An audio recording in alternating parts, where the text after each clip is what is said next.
Well, hey everybody, welcome back to Gun Tote Minnesotan. Today I have my next installment dealing with a couple things. Number one, I'm following up with the BCA Bear Creek Arsenal 201 and 22 LR. If you saw this last, it was this receiver and this barrel with the original trigger that the BCA 201 comes with, and that setup was in a Hogue stock, which it also was sold with. I love that setup, very, very good. I wanted to maximize the platform and see what else we could get out of it and kind of tune it into, instead of a base class build, what about an open class build? Can it meet up there? Can it compete with some of the other open class guns that I run? And so I've changed things around. I've changed the trigger. Obviously it's sitting in this chassis. I have an optic on there. I want to talk you through that very briefly, and then we're just going to get to performance, and I'm going to shoot the thing because I think that's probably the most important thing I can do right now. Starting on the very top, thank you to Zerotech. They sent out their Trace Advanced 4-24.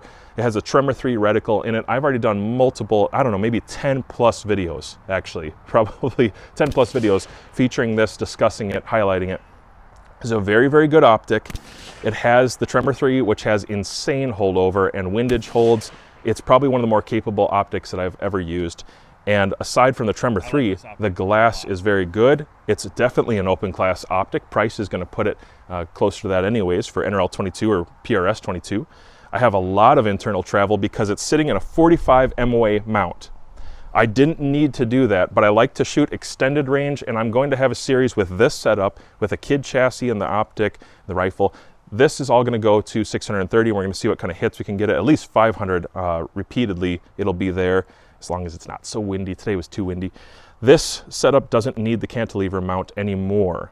Previously with the Hogue stock, in that setup, the Hogue stock is a good stock, and I like it, and kudos to BCA for hooking up with that stock. Didn't have many limitations, but because I'm tall and I wanted something a little bit more competition based, less on the hunting and plinking side, more on the competition side, I wanted to be able to put on this Fab Defense stock. This is a Wraps fixed stock. Thank you to Fab Defense for sending this out to the channel. This has been a good stock for me. I'm a big guy, and I like all of this additional travel that I can get. It just makes it a much more versatile stock. And since I do a lot of different things, I kind of find it necessary. Lock that up again. So this setup so far, the only original parts to the BCA 201 are going to be the barrel, which is probably one of the most important parts. Is a big bull barrel, and then the action, the bolt. This right here, the rail that's integral, this is the original parts to that rifle. And now what I've changed or modified is I do have a KIDD Generation 1 chassis. They're already on Gen 2, but I'm going to be highlighting this. And this is going to be a combination video talking about the KIDD chassis as well as the BCA and just the meetup here. So the KIDD chassis came, and I really needed the trigger. KIDD is famous for excellent execution of manufacturing.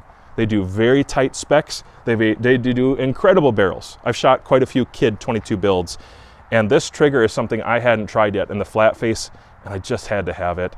I made the right decision. This is the best 10-22 trigger I've ever touched. Now they do have lighter triggers than this. They can go down to, I think it's something like 3 to 6 ounces, something like that. That's more of a bench rest build. I needed something for competition and a little bit of hunting, so I went up to the about 1 pound area, and this is phenomenal. Such a clean break. Wonderful trigger, and I'll review that more in a little bit. I'm already gushing about it, but that's the combination I've put together here. Guys, a couple modifications. Thank you to Sunway Photo for sending out this rail, and then Vanguard sent out their Endeavor tripod, which I've been using a lot lately. That's what it's sitting on right now.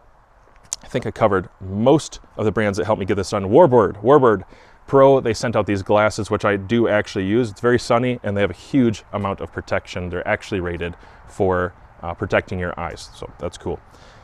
Let's talk about the fitment of the BCA 201 in this chassis. My proviso is that I think I'm the first person probably ever to take a BCA 201 and drop it into a KIDD chassis. On top of that, there's probably another thing to mention here. When you are a content creator, you might get something that is previous generation. You might get something that was had a mark on it, a scratch on it, could have been not defective, but not up to spec, and so it's a factory second, something like that. I actually think that this chassis, which is now a Gen 1 chassis, which is gone, you're not going to get one of these. I think the specs aren't perfect with a BCA 201. That could be one of two things, and I'm not gonna say this is a problem because I don't believe it is. But either the BCA, the shoulders up here, were just slightly different than the chassis fitment, or maybe the chassis was just slightly tighter on one of the corners up here to the receiver. There was something that was slightly different, and with the most minimal amount of Dremel work, I buzzed on it a little bit. I could see visibly where the catch was. I buzzed on it for a second with a sander disc. I didn't really grind, it was just a sander, very briefly, dropped right in.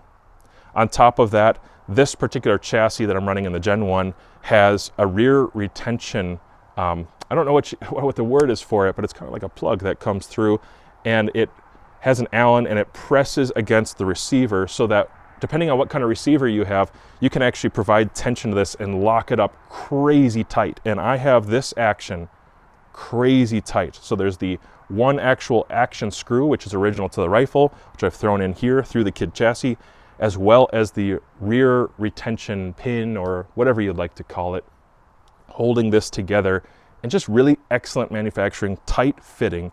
But there was a little something there. I had to do some modification, and it's so minimal, I'm not even sure that I should bring it up because it might cause or cast doubt to some users to think that the manufacturing isn't going to be good between one or the other.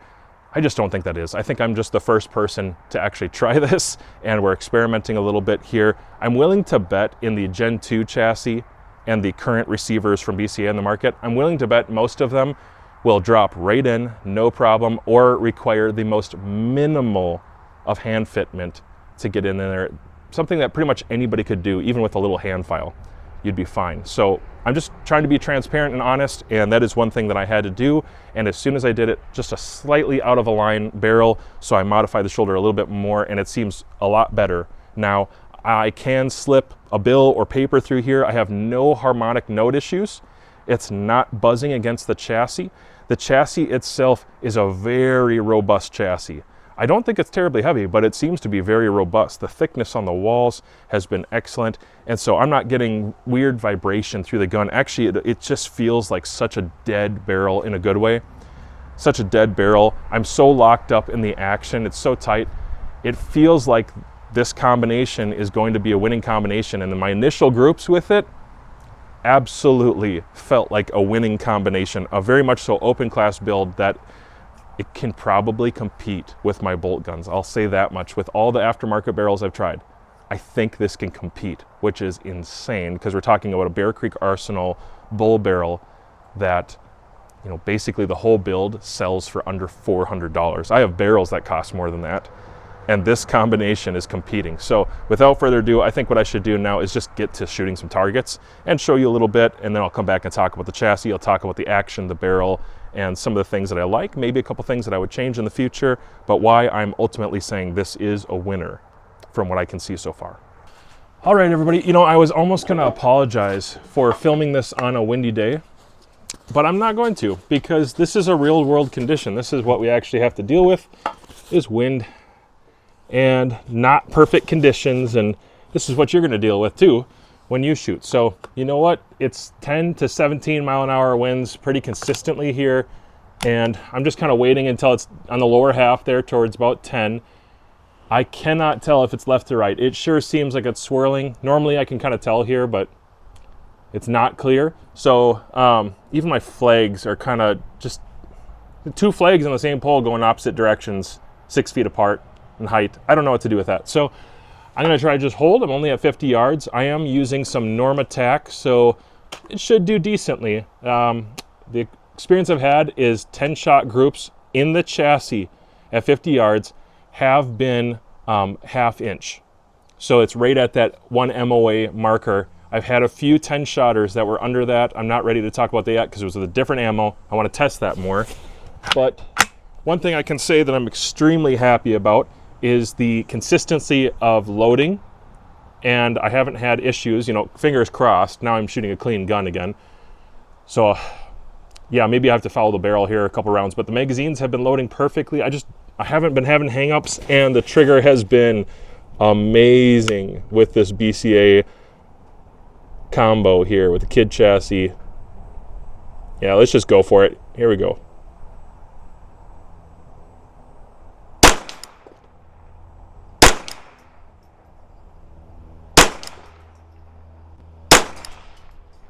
All right, I need to look and see where these are hitting. They're kind of all over, a little high it seems like. Yeah, they seem pretty high.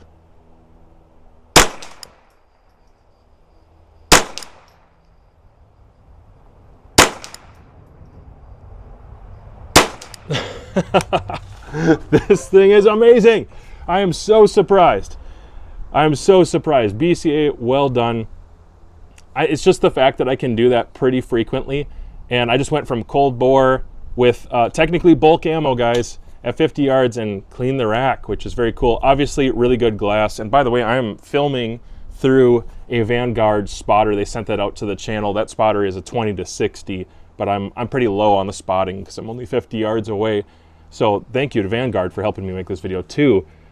But wow, this combo, I'm telling you, that trigger really sealed the deal for me on this setup, and it made this barrel, it just brought the life out of it. The capability with the chassis, the trigger, and the barrel, this is for me. And it took the 1022, which I already loved. I really do like the 1022. And now I'm very serious about it, which I don't think I was before, if I'm being completely honest. All right, I just kind of did some silly stuff there. I was misspeaking and misfeeding at the same time. I'm gonna retest these bullets.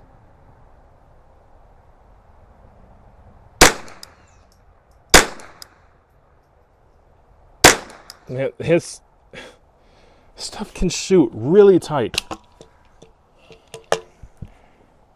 I feel like most other brands of ammo are loading really well. I don't think it's a magazine issue. I think the new Normatak is running well in the BCA 201, the new Normatak. The old Normatak, which I don't think you can even get any of this anymore. It seems like it hangs up a little bit on this, but it still shoots super tight, and it's unfortunate. I guess I don't have much of this left anyways. I only got a few boxes.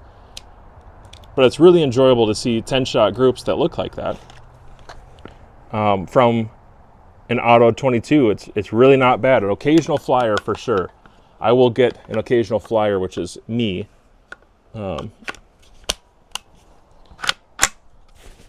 Try this one more time. Of course it's windy.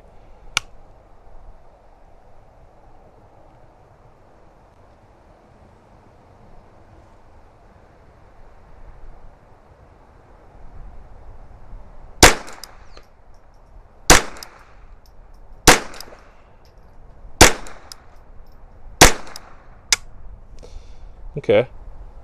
Yeah, I'm gonna say it's actually decent. With this amount of wind, that's really not bad in this wind. I've shot much worse with more expensive setups. So about half an inch at 50 yards, pretty reliably. The weight, having the weight on or off, I don't know. I'm still not sure. I'm not gonna say whether that is for sure helping or hurting at all. Still need to test this more, but I think I have an opinion so far. For 10-shot groups, there's usually a couple flyers, and then the rest of them seem to be in the same hole, about a half-inch hole, a little vertical spread there, and today a little horizontal spread, but clover leafing for about 7 or 8 of those rounds. So that's what I've been able to experience with this setup, and it's way more reliable because of that trigger, because of the chassis, the stock, the ability to put on the bipod that I prefer on here. I'm gonna say that this setup is kind of what I needed to make the 201 the best for me. All right, for a moment I thought it would make sense to slow down. I'll pour myself a drink. Some of you think I'm a raging alcoholic right now. This is water. Thanks to Zerotech. That's actually it's a pretty cool bottle and cup. It's got the reticle on it, the RMG, very cool. But I thought it would make sense to go through a few targets and talk about the performance just to show you today. I know it was windy and I mentioned that in the video, but I did some 10 round and some 15 round groups. So I'm gonna grab a drink and we'll go through how the ammo did today, and we'll just have a little bit of grace for a couple of those flyers in the wind. Okay.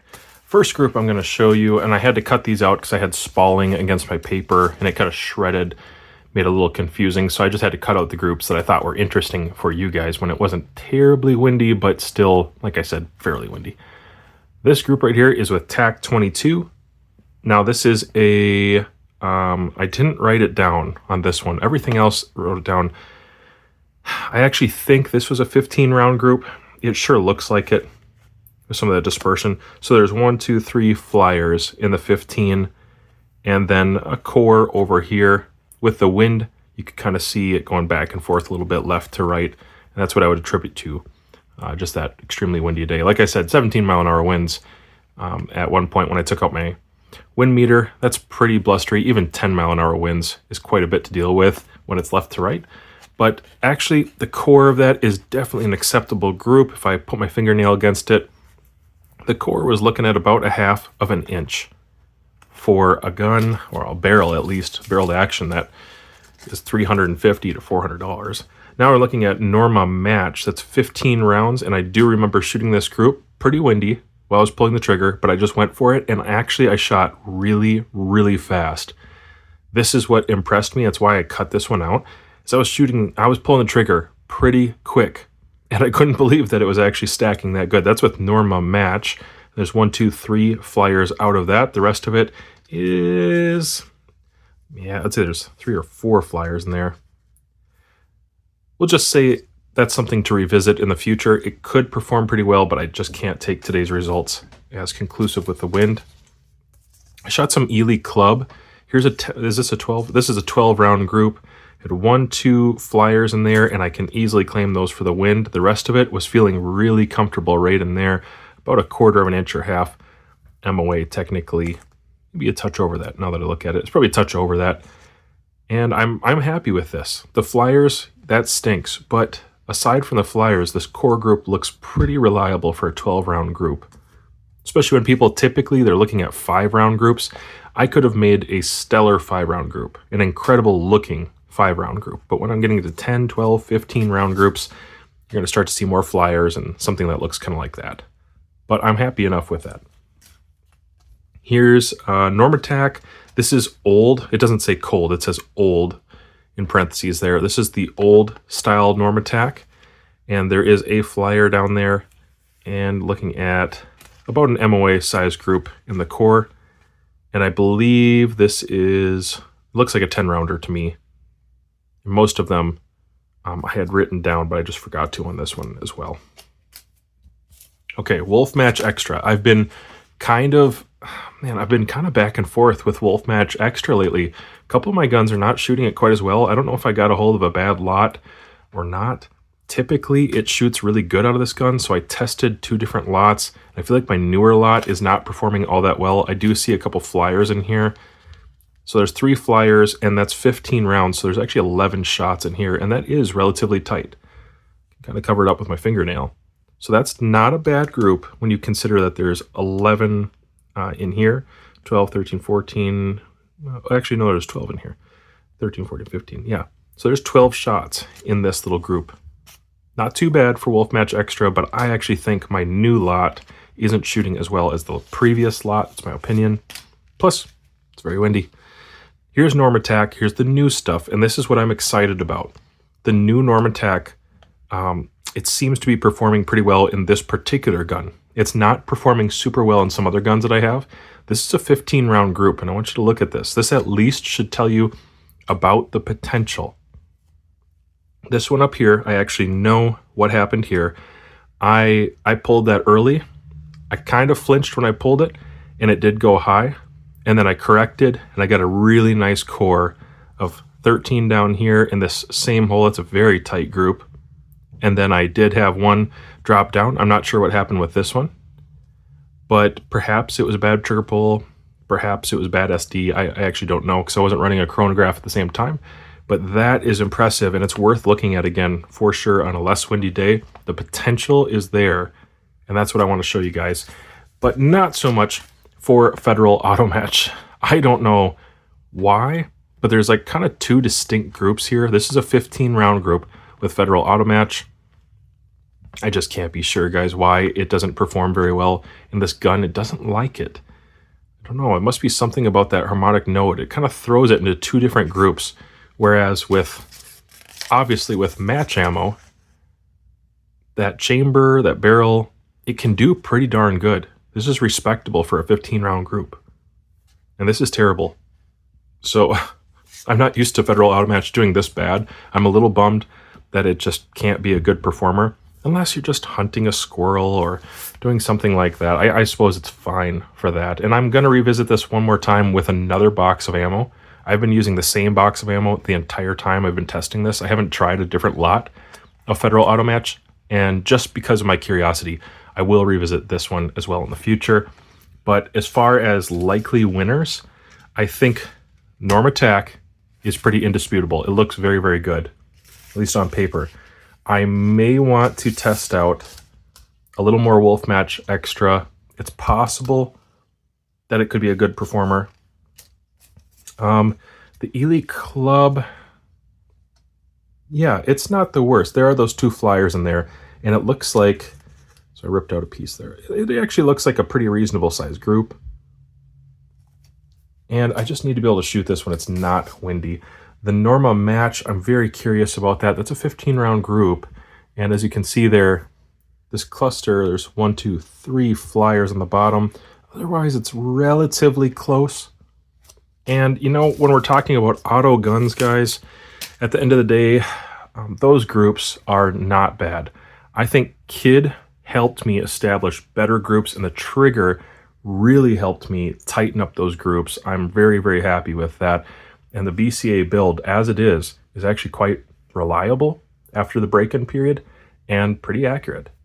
Let's start. Oh, well, that was funny. I didn't realize the table I was filming on was full of bees, and now I do. 5 reminders that that table is full of bees. I'm only mildly allergic, I'm pretty sure, so should be fine if I drop over dead in the middle of this review, though that'll be ironic. And if I do drop over dead, I'll let you know that I have mostly good things to say about this entire setup.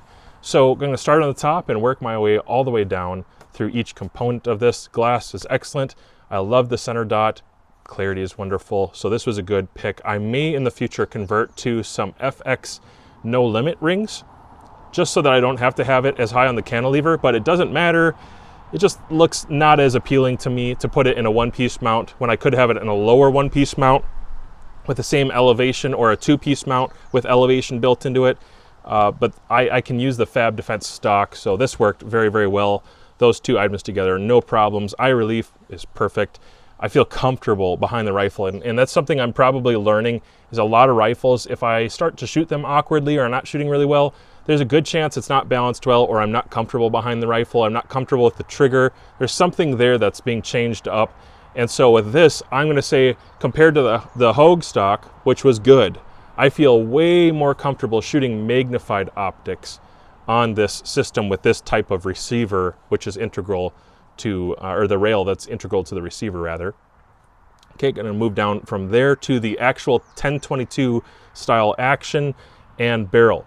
The barrel barely fits. It is as big as you can get in the particular KIDD chassis, the Gen 1 that I'm running right here, which is the extended long length. It's as long as it goes. It is long enough. The chassis is obviously long enough that the barrel doesn't hang out. It's very, very thick, and then there's kind of a grind line here, or a reduction in length, maybe so that it can, I'm not exactly sure why that's there. Maybe it's so it can fit in chassis without having some buzzing going on here on this end, because a lot of chassis probably can't quite fit that full diameter, but more and more of the modern chassis can make it work, and the KIDD just barely, this Gen 1 can barely squeeze that barrel contour in there, and I'm not getting any harmonic buzz or any issues with that. I do think that this barrel had a break-in period. So I want to just comment and affirm, a lot of people out there are like, hey, I just got mine and I'm trying some of these ammos out. Do you think the barrel has a break-in? Yes, I think the barrel has a break-in period, and I think it's probably a couple hundred rounds, as well as I've been running a brush down, I've swabbed it. I did not run any paste down the barrel or anything of that nature. I've just shot the thing, and it seems like it's really coming into its own with a few brands of ammo, one of which being the Norm Attack. Seems to be pretty reliable. The old Norm Attack, not quite as reliable as the new Norm Attack. I think there was a change in the equation or in the chemistry there somehow. So new Norm Attack seems to run pretty flawless out of this barrel and action combo. The action, as I said before, required minor fitting to get into this chassis, whether that's the chassis or the action itself on the shoulder. it's not clear to me. I don't have a radius, what is that? It's like a micrometer for a radius. I don't have a way of measuring that to be 100% sure. I couldn't just eyeball it to be exact. So I'm just going to leave that where it is because it's such a small issue. It worked out just fine. The receiver itself with the Picatinny, all the Picatinny seems to be standard, seems to be appropriate, well built. It's actually got a little bit of unique milling in it that makes it stand out just a little more than some of the other 1022 rails while keeping the same functionality. I always have thought this about 1022 rails, whether they're dovetail or Picatinny. I wish they could extend a little further, mostly this way. I wish that they were longer and they hung out another 2 inches. I understand that can be complicated because you run into barrel diameter issues. You might have issues with getting barrels on and off. There can be some interference there. I just wish that it hung out, a few more. Maybe 4, actually. 4 more at the most, but I just like long rails in general, so I could probably get away with 2 more Picatinny slots, and most people would be fine with not using a cantilever mount or worrying about eye relief on stock with their optic. The reliability of the 201 is pretty darn good. It's not perfect. I do now have a few times, just today actually, I had a few times with the old Normatec where it was hanging up, and I guess I can think of a couple other brands that either hung up or were just very, very inaccurate, but it was stuff that I sort of suspected would not do amazingly well. I'm getting with Federal Auto Match right around 3/4 of an inch at 50 yards with this combo, which is not amazing. I know that's not good. It's pretty much unacceptable because it's over MOA. But for plinking purposes, hunting purposes, it's not too bad. And Federal Auto Match usually performs a little better than that for me in other rifles, so I was kind of surprised to see that. But when I went into match loadings, match ammo seems to perform very reliably, and here's the word, consistently out of this gun, now that it's in the chassis. Before, I'm not 100% sure what the issue would have been. It could have been comfort again, or inconsistency with me on the trigger because I just don't have as many rounds downrange with that type of trigger, even though it's a very good trigger that comes with the 201 originally, in the original setup. I just seem to have had a massive improvement in consistency with match ammo and reliability with this barrel action combo. The bolt seems good. I like the side charger. I've considered taking them off in the past, but like maybe minimizing going down to a small one, but I don't think so. It's not much mass and it seems to do okay. Because precision rimfire tends to be a really picky crowd looking for every little bit of performance that they can. I know some people are going to look at that barrel contour and that change and kind of ask some questions. That hasn't affected anything. It hasn't been negative. Lots of people are going to prefer the target crown, and I think for the first model that they release, it makes sense that they're catering to that group, that people want better and better performance, and the target crown that is on this barrel is good. If I can maybe show you some B-roll here right now. I thought it was a little sharp, just a touch sharp, and after cleaning it, shooting it several hundred rounds, I don't think that anymore. Whatever little edge might have been there has been completely removed. The flake is gone, whatever it was on the edge, it's gone. And it's still very uniform and consistent. It's easy to clean, which matters if you're gonna get into the minutia of things. So I like the contour a lot. I'm so happy that BCA went with an extra thick bull barrel on this. I wish everyone would copy them. I wish they would do it. I think for the 1022 platform, a 16-inch like this is pretty neat. It's a very compact package. I actually was gonna put a side folder on this, but I broke some parts. So I was gonna put a side folder on here so that the whole thing can fit inside of one of my micro bags.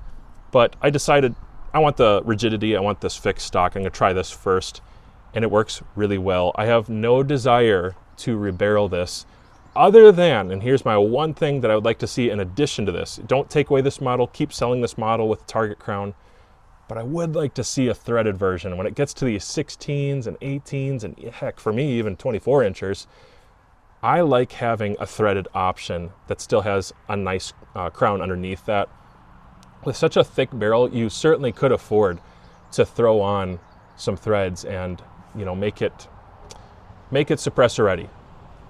A lot of us nowadays shoot with cans, and I think it's the one thing that would make this auto setup even cooler. was having a threaded barrel option, and perhaps BCA is working on that in the future. They thread almost everything that they make, so I don't think it's unlikely that they'll get to it. This model doesn't have it, and I really want the model that does have it if they come up with that in the future. And I'll probably be throwing it right back into a KIDD chassis, which is what I should talk about next. So for the KIDD chassis, I like the length. I don't want to go any shorter because of the type of shooting I do.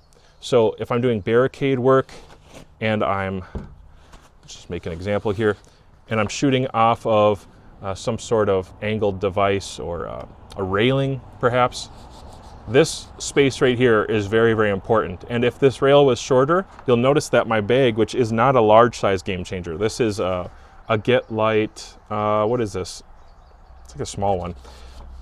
This barely fits, but it does fit with the 15 rounder. I typically will run a 10 rounder for stages, but it just fits in here. And I actually need to get a little bit longer Picatinny because this can receive a full length Picatinny, or a full length Arca rail, rather. Yeah, I like the full length, and I'm gonna say, KIDD, please don't go away from offering this as one of your models. I know there's some speed challenge style short chassis. Those are awesome. I really like those too for the purpose of speed challenge. But when it comes to longer range shooting competition, NRL 22, PRS 22, please keep making a longer version. And if I could throw in my 2 bits about a concept here, with barrels getting bigger and bigger for 22 competition, even though this 0.91 or 0.92 barrel, whatever it is, fits in here, it's really cutting it close. And I think a lot of people are going to start throwing bigger, thick barrels on 1022s.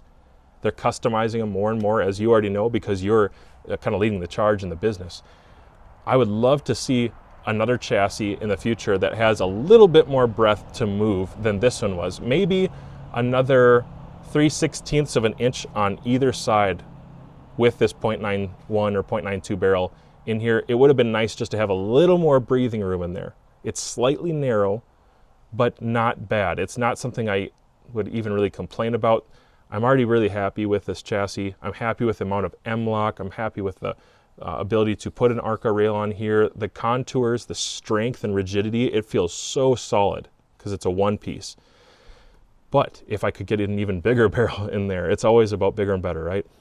If I could get an even bigger barrel in there, that would be cool too. I'm not sure about Gen 2 chassis, if they're gonna be the same diameter for the groove there. The barrel diameters going to have to be limited to the 0.91, 0.92s. Not sure what Gen 2 chassis are going to be. I would like to take a look at one, quite frankly, because those supposedly extend a little bit beyond to help with the eye relief issue. So this is all related to the action and the receiver that you're going to get with these types of rifles. In the Gen 2, I think it's going to bump out a little bit, give you some thread space to thread on your buffer tube or whatever kind of stock, and it's going to alleviate some of the tension that people are having for eye relief with this kind of thing. They don't want to use cantilever mounts a lot of times, and I don't blame them because I don't prefer it either. But the chassis was probably the second biggest upgrade, and I say second biggest because that trigger it's the best. It's absolutely amazing. Let's talk about the trigger. So I'm definitely becoming a trigger snob. And it's good. I think it's a good thing to be a trigger snob. I can tell the difference between what do I shoot well and what do I not shoot so well and what do I need to practice more. This trigger, I can shoot well. I feel very comfortable for the most part. I think it's pretty predictable. The part where it's not predictable is just me needing to learn a little bit on this style. But the flat face, the fact that this trigger installs by just knocking out those 2 pins, the whole pack goes right in. It's like a 15-second ordeal. My pins were actually loose in the receiver to take the other pack out, so I could just hand push them out with some good effort. They popped out, I pushed these back in with the pins, it was ready to go. It's such an easy install. So the chassis makes it easy, but the trigger itself makes this feel consistent and predictable to me. And that helps those groups tighten up. So on windless days, when I'm doing my part, shooting match ammo, I'm finding that this setup can shoot 1/4 inch 5-shot groups at 50 yards. 10-shot groups tend to have a flyer and they're more like 1/2 inch, and I'll just leave it right there. It's about 1/2 inch at 50 yards. That's what you should expect on a normal condition day. But on a windless day, they are stacking tight, just as tight I almost hate to say it, just as tight as my bolt gun. Shootability wise, there are some things, I think I would like to throw maybe some weights up here. In fact, I was just playing around with it a little bit. If I throw some weights on here, I think balance will probably wind up being where I want it to be. Right now, just a little bit butt heavy. So the balance is probably right here. And I would like to throw a couple weights in there just to get it to balance out, maybe closer to in here somewhere, so that when I throw my bag on something, it's just steady. A longer barrel would help with that. Obviously, it's a very short barrel. But the chassis trigger combo it's everything. It's everything. It takes every bit of good that you can get out of the receiver and barrel from whatever action you're running. It doesn't have to be BCA, but whatever you're running, this trigger combo is going to help you extract all the greatness out of it. It's predictable, it's reliable, it's very smooth, breaks like glass in my opinion. And as far as auto guns go, this is actually my favorite trigger I've ever used in any auto gun. I think it's so good, and I plan on recommending this above everything else right now. Well, there you have it, everybody. There's my extended first look at the BCA 201 in the KIDD chassis, the Gen 1 KIDD chassis with the fab stock, the Zero Tech optic. You're going to see this more. That was just the first installment for the KIDD chassis. I actually have plenty of content I'm planning to do with this for competitions, especially. The rifle itself is good to go. Yes, buy it. I like it. In my experience, I think this is going to fulfill what the expectations should be of a rifle or an action with that kind of barrel on it at that price point. I think it should fulfill everybody's expectations right there. I found it to be reliable. I found it to be consistent. It did have a break-in period, and so there's all the honesty. I would love to see a threaded version of that in the future. The chassis, definitely good to go. Absolutely good to go. The trigger pack, the best. You need to sell whatever 1022 trigger you're using, or just get rid of it, throw it in a drawer, and get this. This is amazing. It changed the entire rifle for me in a good way, and I want to do more content specifically on that and talk about why I think that is. So well done to KIDD Innovations, well done to Zero Tech, well done to BCA for making this a reliable setup that can shoot really well. And I want to show you more groups in the future because I think the proof is in the pudding.